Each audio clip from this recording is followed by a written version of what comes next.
Bu Juana suaranya hilang. Karena suaranya hilang. Untuk menuntut ilmu dan berbagi ilmu, insya Allah diridhoi oleh Allah Subhanahu wa Ta'ala. Salawat dan salam tetap tercurahkan kepada Muhammad Shallallahu Alaihi Wasallam, dan kita tetap istiqomah di jalannya. Yang saya hormati Ibu Iswati dan Kepala PJ wilayah dan juga instruktur, dan juga kepada teman-teman Bu Merli selaku moderator, dan insya Allah materi hari ini akan disampaikan Indah Nur Indah Permatasari SPD. Beliau mengajar TK di SMP Kuakencana. Baik, untuk meningkat waktu kami serahkan kepada Bu Merli. Baik, Assalamualaikum warahmatullahi wabarakatuh. Waalaikumsalam warahmatullahi wabarakatuh. Alhamdulillah hari ini kita bertemu kembali di sesi yang ketiga hari Jumat tanggal 11 April tahun 2020. Semoga kita semua dalam keadaan sehat, stay at home, social distancing, mudah-mudahan wabah yang saat ini sedang terjadi di Indonesia cepat berlalu. Hari ini saya akan memperkenalkan tim untuk hari ini. Yang pertama adalah hostnya adalah Ibu Juana SPD dari TKT Asalam Terep. Selaku moderator saya sendiri Ibu Nerlian SPD dari TK dan Tanjung Alang. Sebagai presenter hari ini adalah Ibu Nur Endah Permatasari SPD dari SMP Kua Kencana Citerep. Materi yang akan di-share hari ini adalah tentang cara membuat tempe. Tempe itu adalah makanan favorit seluruh lini dari lapisan masyarakat yang paling bawah dan paling tinggi di Indonesia dan bahkan di dunia. Nah, seperti apa sih cara pembuatan tempe tersebut? Mari kita lihat dan kita perhatikan cara pembuatan tempe yang akan disampaikan oleh Endah Permatasari. Waktu dan tempat.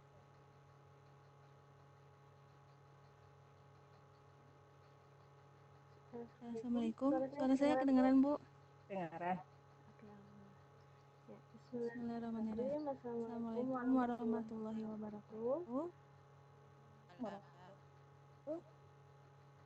Selamat siang kepada Bapak, kepada yang hadir pada hari ini. Terima kasih sudah menyempatkan waktunya untuk hadir pada presentasi kelompok kami. Pada hari ini saya Nur Endah Permatasari dari SMP Kencana Citerep bertugas sebagai presenter atau materi. Materi yang akan saya bawakan pada hari ini yaitu mengenai cara membuat tempe. Nah, mungkin ibu-ibu semua sudah tidak asing lagi dengan makanan satu ini. Tempe sudah menjadi makanan sehari-hari masyarakat Indonesia. Ya, walaupun harganya murah dan pembuatannya atau tempe ini terlihat sederhana, tapi ternyata tempe nilai gizinya justru tinggi, bahkan lebih tinggi dari kacang kedelai sendiri.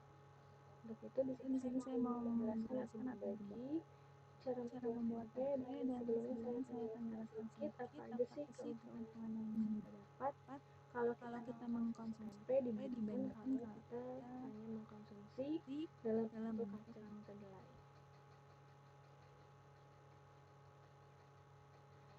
Nah, pada pembuatannya tempe sendiri ini didasarkan pada tiga hal.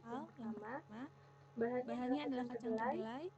Kemudian dia nanti akan mengalami fermentasi dibantu oleh mikroorganisme dari golongan jamur atau kapang atau biasa kita kenal dengan ragi tempe. Nah, kapang yang biasa digunakan sebagai ragi tempe itu dari jenis Rhizopus oryzae dan juga Rhizopus oligosporus. proses fermentasi inilah kandungan pada kedelai nanti akan mengalami perombakan sehingga akan muncul kandungan-kandungan baru yang membuat tempe menjadi mempunyai nilai gizi lebih tinggi.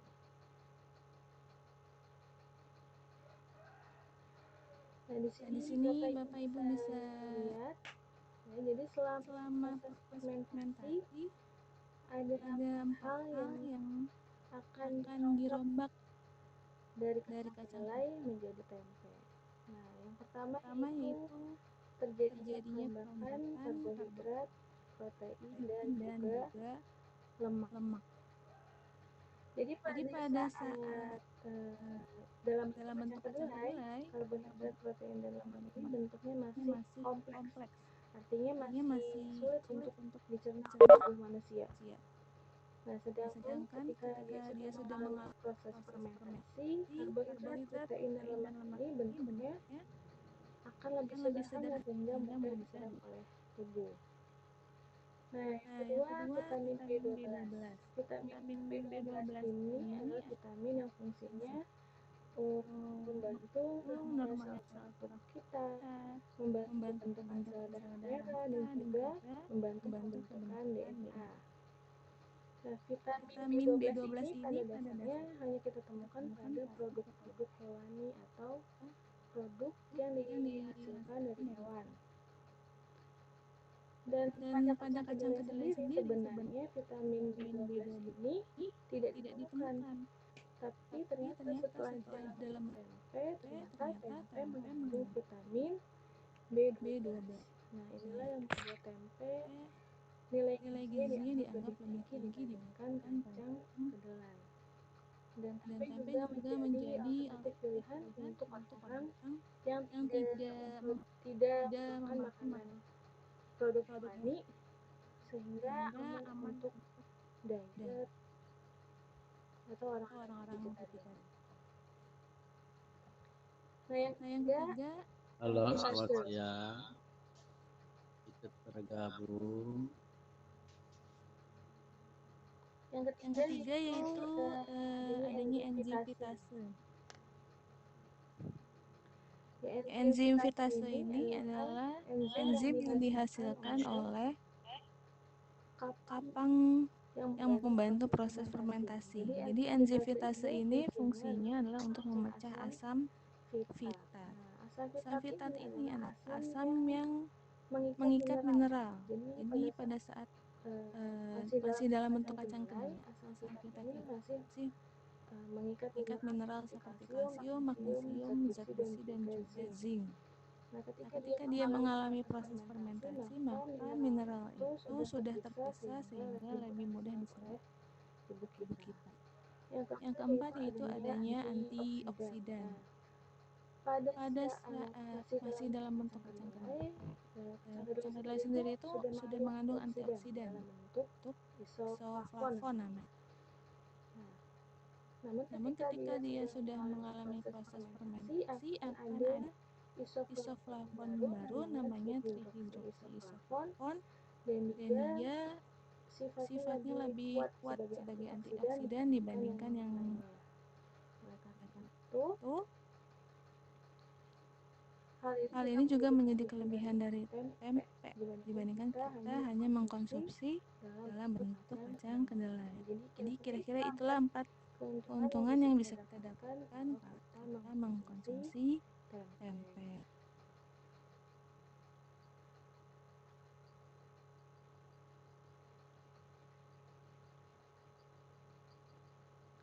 Nah, sekarang saya akan langsung masuk ke cara pembuatannya. Ya, yang pertama, di sini ada alat dan bahannya sangat sederhana.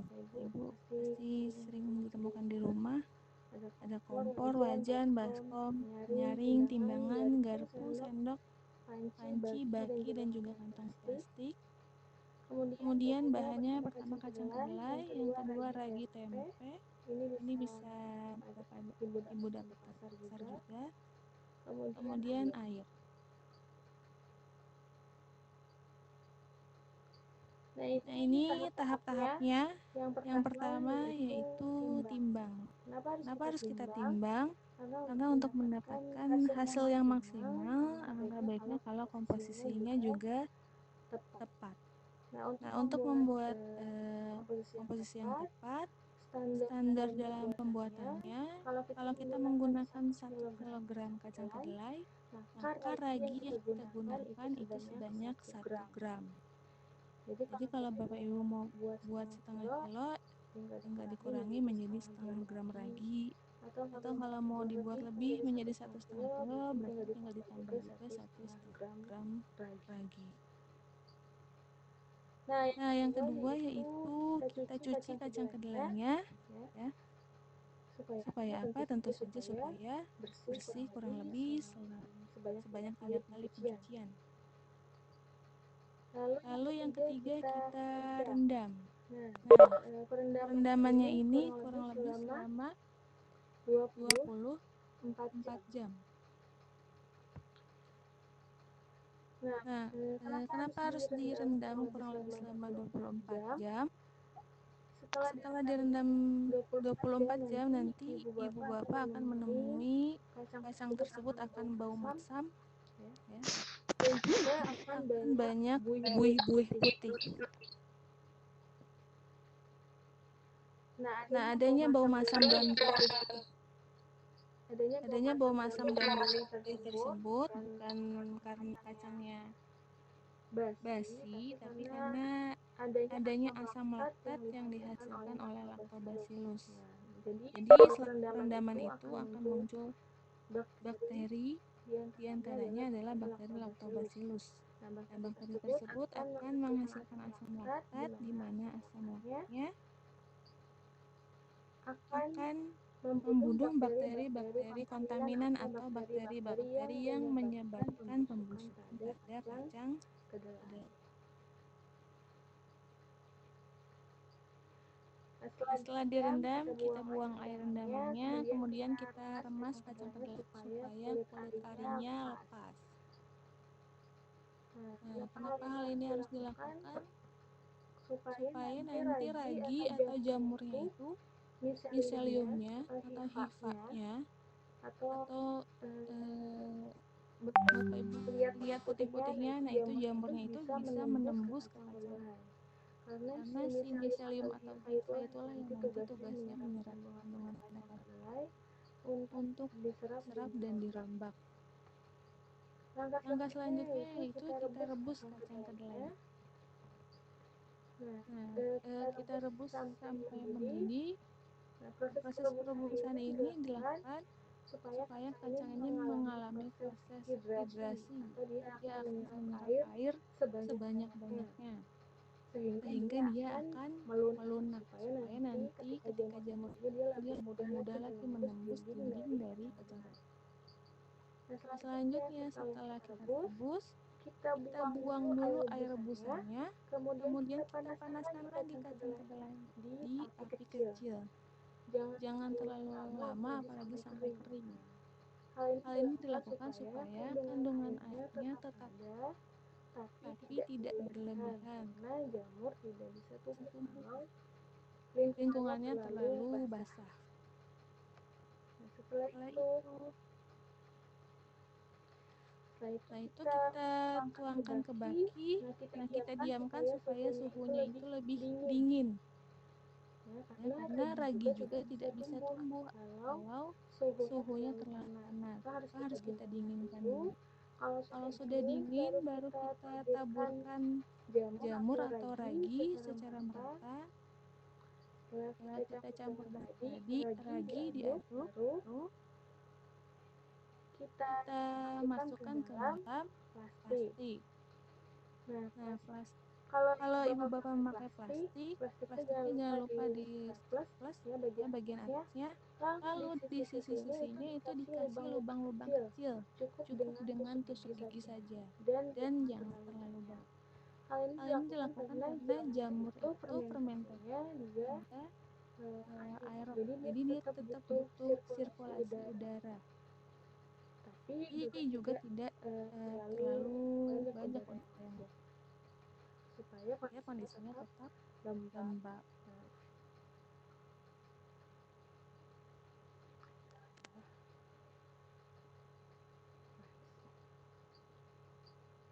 Nah, terakhir setelah dibungkus baru silakan disimpan di suhu ruang ya sekitar suhu 30 derajat maksimal 42 derajat Celcius. Lalu ditunggu kurang lebih 48 jam atau 2 hari sampai kita lihat ada jamur-jamur putih. Artinya kalau sudah ada putih yang melingkar di semua kedelai berarti tempe tersebut sudah jadi. Nah, mungkin itu saja penjelasan tentang keunggulan tempe dan juga cara pembuatannya. Mudah-mudahan bisa diterima oleh Ibu. Selanjutnya yaitu sesi tanya jawab. Saya kembalikan kepada Ibu Mary selaku moderator. Baik, ini ada 2 pertanyaan dari Bapak Saiman Joko. Yang pertama pertanyaannya adalah apa perbedaan tempe yang dibungkus dengan dan tempe yang dibungkus dengan daun? Apa perbedaannya? Ini pertanyaan yang pertama. Kalau dari hasil penelitian yang saya baca, apa bedanya kalau kita pakai plastik sama daun? Jadi biasanya ada 2 daun yang bisa dipakai, daun pisang atau daun larung. Yang pertama bedanya dari segi warna. Kalau pakai daun itu dia warnanya lebih cerah. Kemudian dari segi aroma juga lebih harum kalau pakai daun. Nah, kalau dari segi rasa itu tidak ada perbedaan. Ya, kemudian kalau misalnya Bapak Ibu menggunakan daun itu tidak perlu lagi diberi lubang-lubang kecil karena daun sendiri itu sudah punya pori, jadi sudah cukup untuk sirkulasi pertukaran jamurnya. Ya, mungkin itu saja jawaban dari saya, Bu. Baik, pertanyaan yang kedua sama dengan tadi dari Bapak Saiman. Tempe itu sendiri kuat berapa hari kalau disimpan di dalam kulkas? Nah, kalau tempe yang benar-benar murni tanpa pengawet itu kalau disimpan di suhu ruang dia hanya sekitar 3-4 hari, dan kalau di kulkas itu tidak sampai 2 minggu itu sudah busuk. Karena kemarin kebetulan saya percobaan dengan anak-anak didik membuat tempe, jadi cepat membusuknya karena sama sekali tidak menggunakan pengawet tambahan. Selanjutnya ada pertanyaan lagi. Ada yang mau menambahkan? Pertanyaan masih ada lagi. Dari Ibu Iswatun, apakah tempe yang sudah lama, atau mungkin kita sebut tempe semangit kali ya, masih mengandung nilai gizi yang sama dengan tempe yang segar? Kalau sudah mengalami pembusukan, pastinya sudah ada perubahan dan nilai gizinya.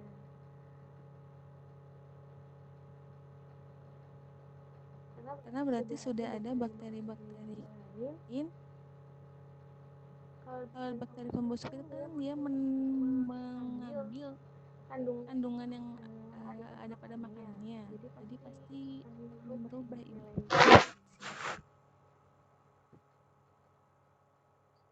Pertanyaan dari Ibu jawab.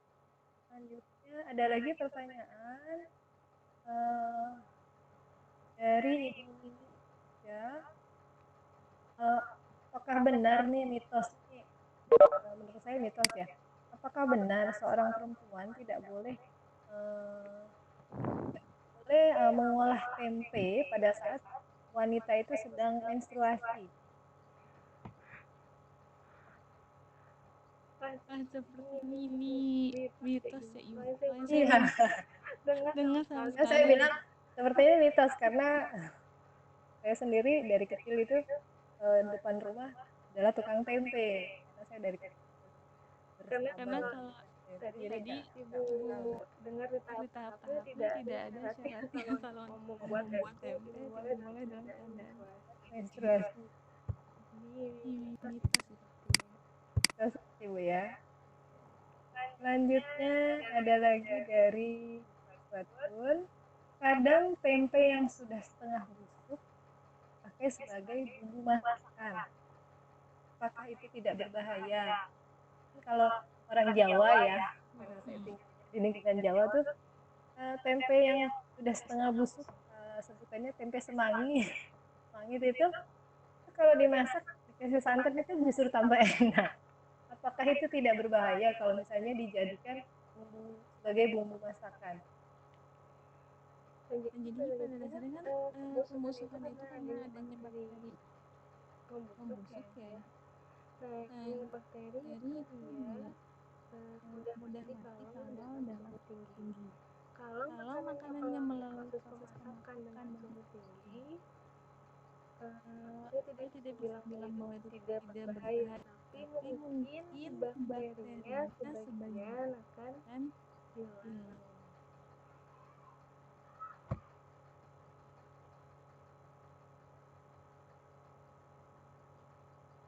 Baik. Nah, ini ada pertanyaan lagi.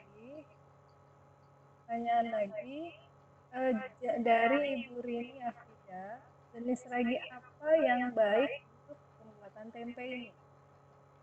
Kalau yang sudah banyak sekali digunakan untuk komersil itu jenisnya Rhizopus oryzae yang tadi sudah saya sebutkan dan juga Rhizopus olivisporus. Tapi kalau sekarang sudah banyak dipasarkan sudah dalam bentuk bubuk. Berarti lagi apa? Nah, ini ada pertanyaan lagi dari Bapak Haiman. Irit tempe yang sudah tidak baik digunakan itu yang seperti apa? Oh, ciri tempe yang sudah Tidak baik digunakan seperti apa? banyak muncul hitam di jamur-jamur putihnya itu. Jadi banyak sudah mulai menghitam. Nah, itu karena aktivitas bakteri busuk atau jamur busuk lainnya.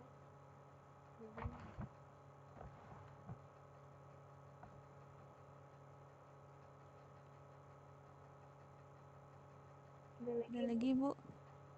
Bentar. Nah, ada lagi nih. Sama ada dari Bapak Haiman. Kenapa tempe kok mengerut kayak kering-kering gitu ya, Bu ya? Nah, mungkin kalau sudah beberapa hari kan dia suka mengerut gitu tuh. Jadi kering gitu ujung sama ujung potongan sama ujung kering. Ya, kan pada saat dibuat tadi tempe itu kacang kedelainya itu dalam kondisi lembab. Nah, kalau sudah di suhu ruangan biasa, otomatis lama kelamaan kandungan air yang ada di dalam juga berkurang. Karena itu nanti lama-lama si tempe tersebut juga akan kehilangan kadar airnya mengkerut. Suara saya terdengar, Bu? Ada yang hilang? Kalau di saya iya agak hilang sedikit, ntar timbul. Mungkin lebih didekatkan lagi mikrofonnya.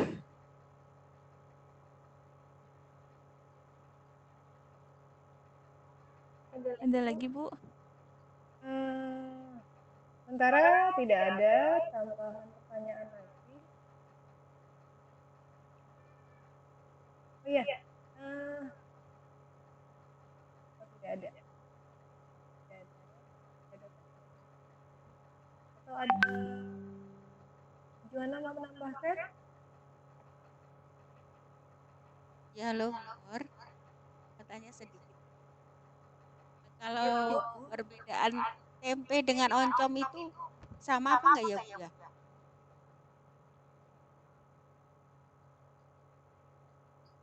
Halo Bu. Ya, halo.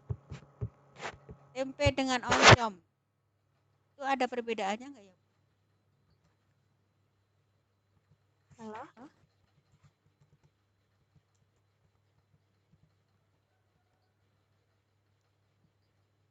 Perbedaan tempe dengan oncom, kata Bu Juana. Perbedaan tempe dengan Ya kan sama-sama difermentasi itu. Kalau perbedaan perbedaan tempe dengan oncom. oncom. Oncom. Halo Bu. Ya, Bu, kedengaran Bu suara saya? Kedengaran. Ya Kalau perbedaan kalau tempe tempe dan dan oncom itu oncom itu sama-sama dari proses fermentasi, tapi bahannya yang beda. Kalau tempe tempe itu itu dari dari kacang kedelai. Nah, kalau oncom itu biasanya dari tangan atau ampas tahu.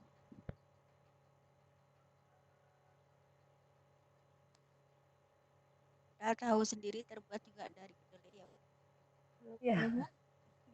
Ada Ya. tahu sendiri juga terbuat dari kedelai. ya betul. Prosesnya yang beda melewati satu. Masih terdengar Bu suara saya? Kedengaran. Masih terdengar, tapi kalau speakernya dijauhkan dia kurang jelas. Oh, harus begini berarti. Ya, betul sekali. Ada lagi Bu? Ada lagi pertanyaan.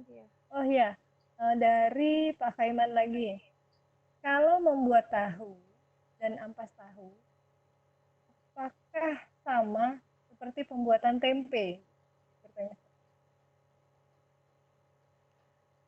Kalau tahu pembuatannya agak berbeda sepertinya ya Bapak. Beda. Kecuali kalau tempe dengan oncom itu mirip tapi bahannya beda dan sama-sama fermentasi. Ibu boleh mohon maaf saya menambahkan sedikit. Ya. Kalau untuk buat tahu kebetulan kan tetangga saya ada yang buat pabrik tahu ya. Mungkin Oh ya, sedikit Ibu yang di saya lihat. Gunung Sari ya Bu. Ya, kalau di Jawa maksudnya nggak di kampung. Kira-kira di sini. Ya, kebetulan kan tetangga dekat itu suka produksi tahu. Setahu saya produksinya itu awalnya tuh sama dicuci, kemudian kalau tempe itu kan tidak digiling, tapi kalau tahu itu digiling lembut, halus, dihaluskan. Itu terus kemudian baru direbus, disaring. Nah, nanti kan ampasnya itu jadi tahu. Ya, akhirnya kan membeku kan jadi tahu seperti itu.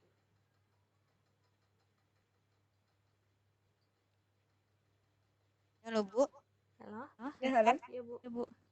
Kedengaran. Ya, itu setahu saya seperti itu Bu. Perbedaannya kalau tempe mah tidak digiling, tapi kalau tahu digiling. Iya. Kalau tahu itu dia fokusnya lebih ke penggumpalan dari kedelai.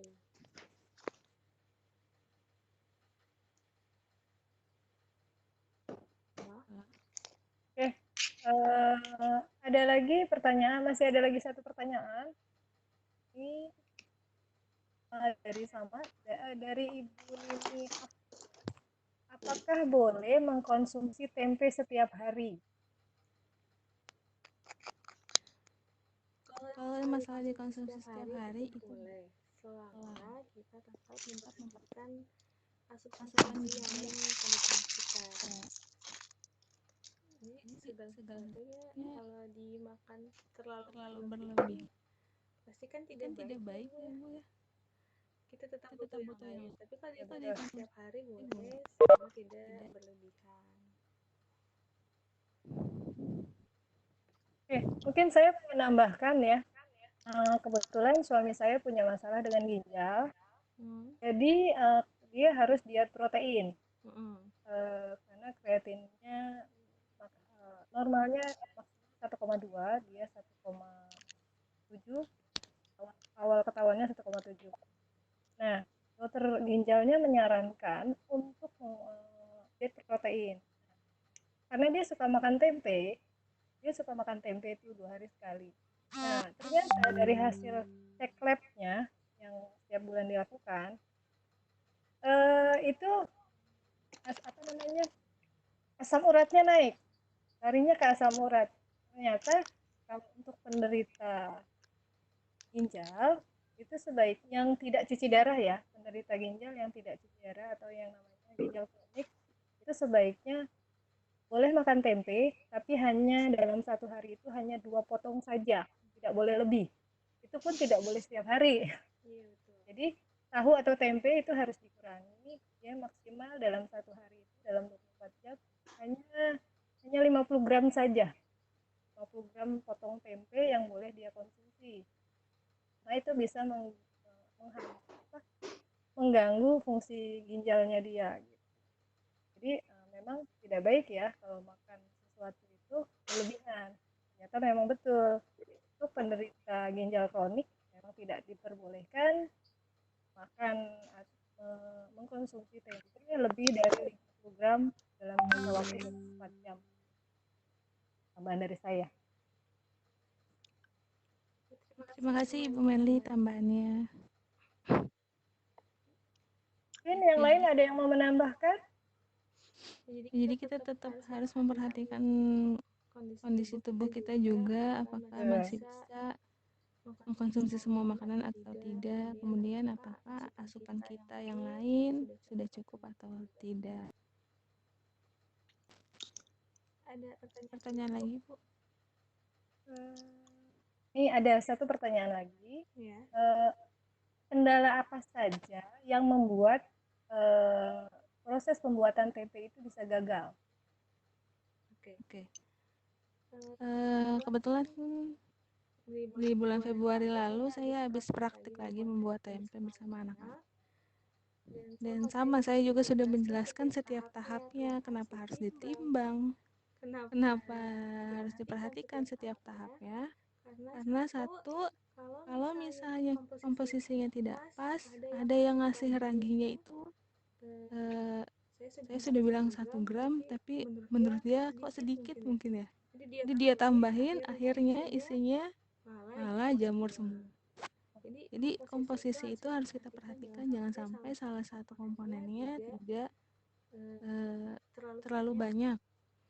Yang kedua, pada saat diplastikan itu jangan terlalu padat, karena kita harus ingat nanti akan ada jamur yang tumbuh. Jadi jangan sampai 2 lapis dalam satu plastik, cukup 1 lapis saja supaya jamurnya itu tumbuh dengan baik. Kemudian dari segi kelembaban, jangan sampai kita salah menakar. Lembab itu hanya bagian dalamnya. Jadi kalau ketika setelah direbus ibu bapak masih lihat basah bagian luar kacangnya, itu berarti masih harus dipanasi tapi dengan api kecil supaya jangan sampai terlalu kering. Karena ya itu tadi, kalau misalnya terlalu basah itu jamurnya tidak tumbuh.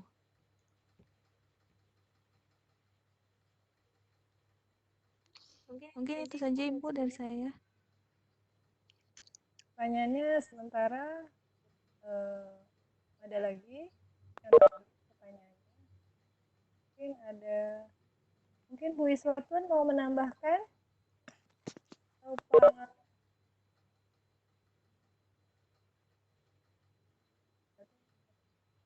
atau Pak Khaiman mau menambahkan?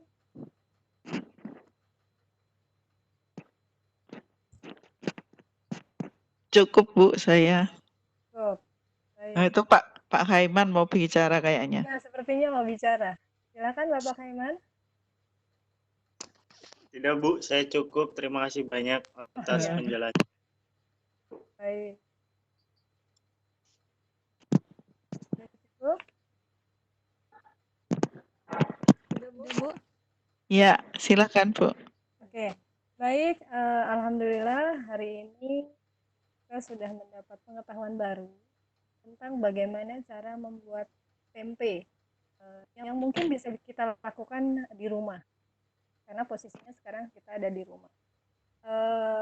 Dengan komposisi yang benar dan tepat. Tidak boleh dilebihkan atau dikurangi ya, harus dengan komposisi yang tepat. Tempe itu juga banyak mengandung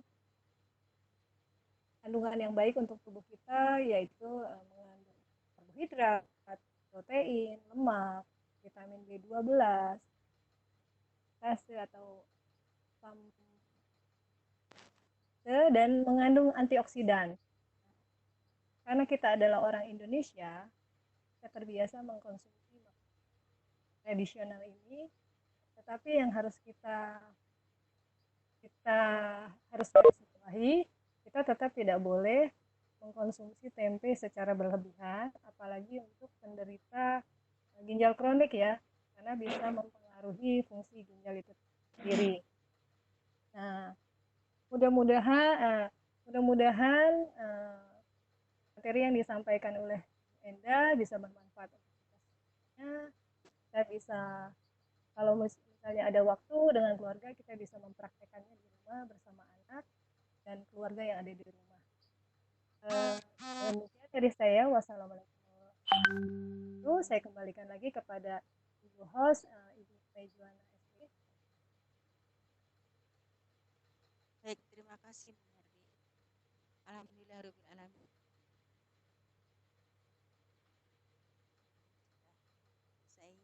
Mudah-mudahan apa yang disampaikan bisa bermanfaat, karena memang tempe masyarakat Indonesia dari anak kecil sampai orang dewasa semuanya suka yang namanya tempe, dan tidak menutup kemungkinan mungkin setiap hari setiap rumah pasti ada tempe. Nah, terima kasih saya ucapkan kepada Eli, kepada Ibu yang sudah selalu dan juga kepada rekan-rekan yang sudah hadir di kami, juga kepada Ibu Ida atas ilmu.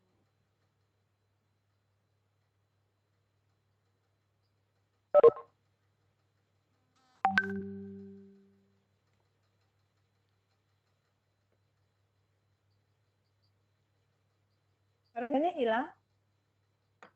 Ibu sudah ditutup, jangan lupa absennya. Ya, ini sedang absen. Iya, Bu Juhana jangan dimatiin dulu. Kalau punya Bu Juhana dimatiin, ntar semuanya mati karena hostnya Bu Juhana kan. Ya, Ibu. Tunggu dulu. Jangan dulu ya. Kalau jadi host jangan leave dulu sebelum semuanya leave, karena kalau jadi host leave itu berarti